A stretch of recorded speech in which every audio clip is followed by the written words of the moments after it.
भाइयों एवं बहनों, जय श्री गुरुदत्त। आप सबका शाश्वत ज्ञान गिरनार से चैनल में स्वागत और अभिनंदन है।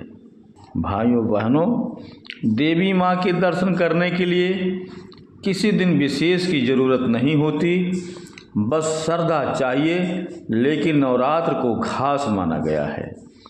बात चाहे वासंतिक नवरात्र की हो या फिर शारदीय, इन दिनों में माँ के दर्शन और पूजन से विशेष फल मिलता है।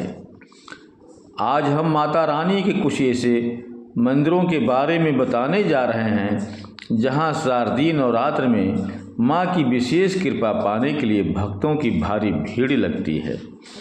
इस नवरात्र तीर्थ यात्रा की योजना बना रहे हैं तो 11 स्थान ऐसे हैं जहां जाकर आप अपनी मुरादों की झोली भर सकते हैं। भाइयों बहनों, माता रानी की महिमा की जानकारी देने से पहले हम आप सब भाई बहनों से अनुरोध करूंगा कि चैनल को सब्सक्राइब एवं वीडियो को लाइक तथा शेयर जरूर करें तथा कमेंट्स बॉक्स में अपने विचार से हमें अवगत कराएं।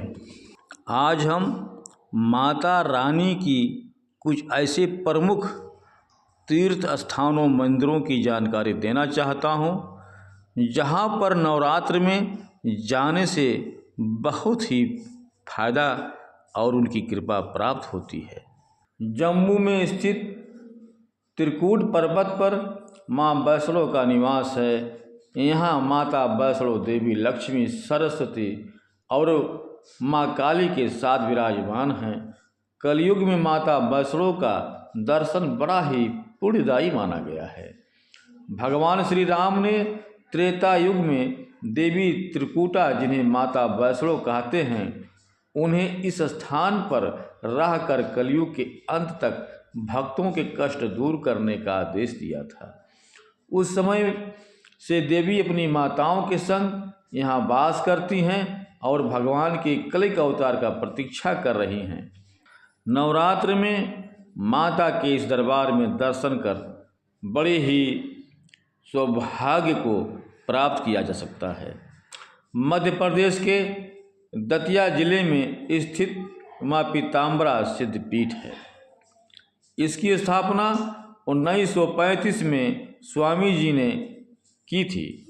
यहाँ माँ के दर्शन के लिए कोई दरबार नहीं सजाया जाता, बल्कि एक छोटी सी खिड़की है जिससे माँ के दर्शन का सौभाग्य मिलता है। यहाँ माँ पीताम्बरा देवी 3 प्रहर में अलग अलग स्वरूप धारण करती हैं। यदि किसी भक्त ने सुबह माँ के किसी स्वरूप के दर्शन किए हैं तो दूसरे प्रहर में उसे दूसरे रूप के दर्शन का सौभाग्य मिलता है। माँ के बदलते स्वरूप का राज आज तक किसी को नहीं पता चला। इस चमत्कार को आज तक कोई नहीं समझ सका। यूँ तो हर समय ही यहाँ भक्तों का मेला सा लगा रहता है, लेकिन नवरात्र में माँ की पूजा का विशेष फल बताया गया है। कहा जाता है कि पीले वस्त्र धारण करके माँ को पीले वस्त्र और पीला भोग अर्पण करने से भक्त की हर मुराद यहाँ पूरी होती है। बिहार के बक्सर में तकरीबन 400 साल पहले माँ त्रिपुर सुंदरी मंदिर का निर्माण हुआ था। कहा जाता है कि इसका निर्माण तांत्रिक भवानी मिश्र ने किया था। यहाँ मंदिर में प्रवेश करते हैं जैसे आप, वैसे अद्भुत शक्ति का आभास होता है। साथ ही मध्य रात्रि में मंदिर परिसर से आवाज़ें आनी शुरू हो जाती हैं। पुजारी बताते हैं कि यह आवाज़ें माँ की प्रतिमाओं के आपस में बात करने से आती है। हालांकि इस मंदिर से आने वाली आवाज़ों पर पुरातत्व विज्ञानियों ने कई बार शोध भी किया, लेकिन उन्हें कुछ भी हासिल आज तक नहीं हो पाया। इसके बाद यह शोध भी बंद कर दिए गए।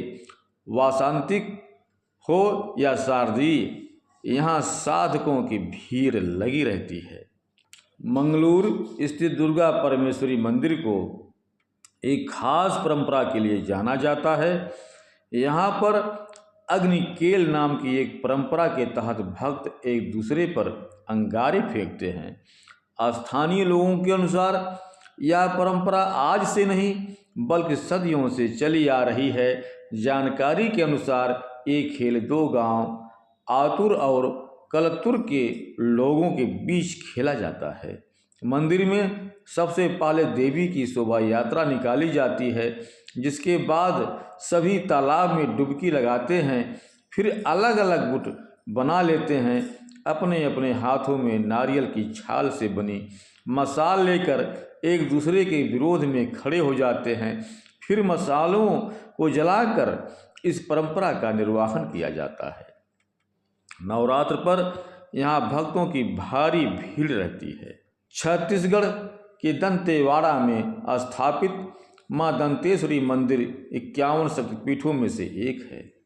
मान्यता है कि इस स्थान पर माँ सती का दांत गिरा था, इसलिए इस जगह का नाम दंतेवाड़ा और मंदिर का नाम दंतेश्वरी मंदिर पड़ा। बता दें कि देवी माँ के इस मंदिर में सिले हुए वस्त्र पहनकर जाने की मनाही है। यहाँ केवल लुंगी और धोती पहनकर ही देवी का दर्शन किया जा सकता है। मंदिर की स्थापना के बारे में कहा जाता है कि एक नाम देव नाम के राजा हुए जिन पर देवी की कृपा थी। स्थानीय निवासी बताते हैं कि दंतेश्वरी माँ ने राजा को वरदान दिया कि वह जहाँ तक जाएंगे वहाँ तक उनका राज्य होगा, लेकिन शर्त यह है कि वह पीछे मुड़कर नहीं देखेंगे। इसके बाद राजा आगे आगे और माँ उनके पीछे चली। चलते चलते राजा का साम्राज्य काफ़ी फैलता गया, लेकिन एक जगह नदी को पार करते समय राजा को लगा कि माँ उनके पीछे नहीं आ रही हैं, तो वह मुड़ गए। इसके बाद माँ वहीं रुक गईं और उन्होंने कहा कि शर्त के मुताबिक राजा पीछे मुड़ गया है, इसलिए अब वह आगे नहीं जाएंगी, अब यहीं पर विराजेंगी। तब से ही माँ दंतेश्वरी मंदिर के पास स्थित नदी के किनारे माँ के चरण चिन्ह मौजूद हैं। नवरात्र के दिनों में यहाँ दूर दूर से भक्तजन आते रहते हैं। कोलकाता में हुगली नदी के किनारे स्थित यह मंदिर भक्तों की अगाध श्रद्धा का केंद्र है।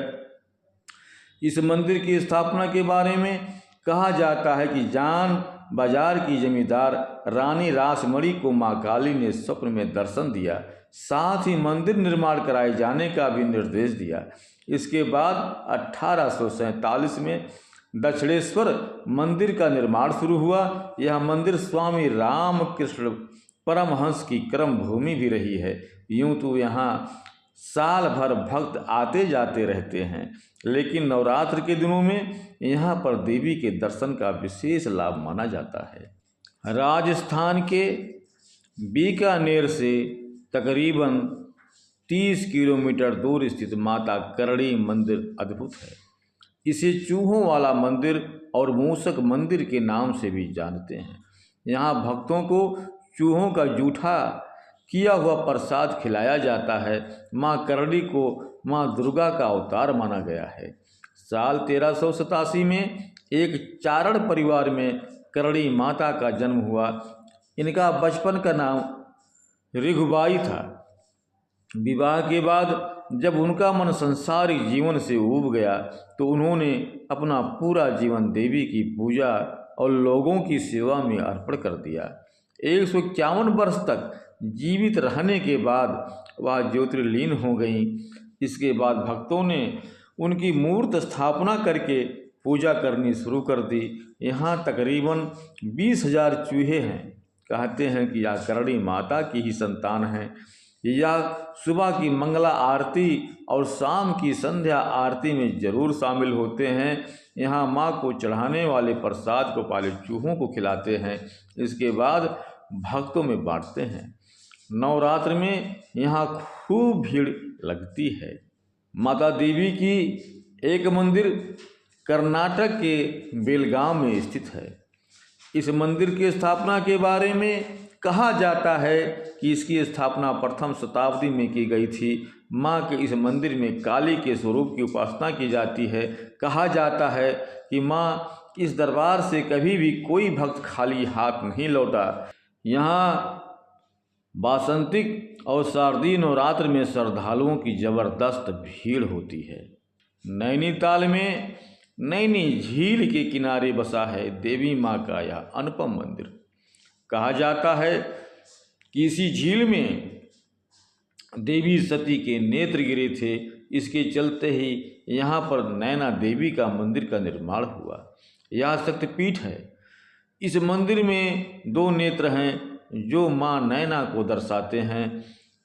यहाँ साल भर भक्त आते जाते रहते हैं, लेकिन नवरात्र के दिनों में यहाँ पर देवी के दर्शन के लिए लंबी लाइनें लगती हैं।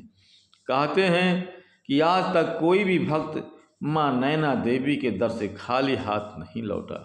कोल्हापुर में स्थापित यह मंदिर प्रसिद्ध शक्तिपीठों में से एक है। इस मंदिर का निर्माण चालुक्य साम्राज्य के द्वारा करवाया गया माना जाता है। इस मंदिर में माँ के महालक्ष्मी के स्वरूप की आराधना की जाती है। यहाँ भगवान विष्णु माँ के साथ विराजते हैं। इसके अलावा इस मंदिर की खासियत है कि यहाँ सूर्य भगवान साल में 2 बार माँ महालक्ष्मी के चरणों को छूकर पूजा करते हुए दिखाई देते हैं। इस दौरान इस मंदिर में 3 दिन का विशेष उत्सव भी होता है। यह दृश्य हर साल रथ सप्तमी पर लोगों को जनवरी माह में देखने को मिलती है। कहते हैं इस मंदिर में भक्त के मन में जो भी विचार आता है, माँ की कृपा से वह पूरा हो जाता है। हिमाचल प्रदेश के कांगड़ा जिले में स्थापित यह मंदिर 51 शक्तिपीठों में से एक है। शास्त्रों में कहा गया है कि यहाँ पर माता सती की जीभ गिरी थी। इस मंदिर में माँ ज्योत के रूप में स्थापित हैं। यही वजह है कि इसे ज्वाला देवी मंदिर कहा जाता है। मंदिर में जलने वाली ज्योत के बारे में कहा जाता है कि यह दिया सदियों से जल रहा है। इसे जलाने के लिए किसी भी तरह के तेल या घी की भी ज़रूरत नहीं पड़ती। यह प्राकृतिक रूप से जलता रहता है। यह माँ का ऐसा मंदिर है कि यहाँ मांगी गई भक्तों की हर मुराद पूरी होती है। भाइयों एवं बहनों, अब हम अपने शब्दों को यहीं पर विराम देता हूँ। पुनः मिलेंगे अगले वीडियो में। जय श्री गुरुदत्त, जय श्री गुरुदत्त।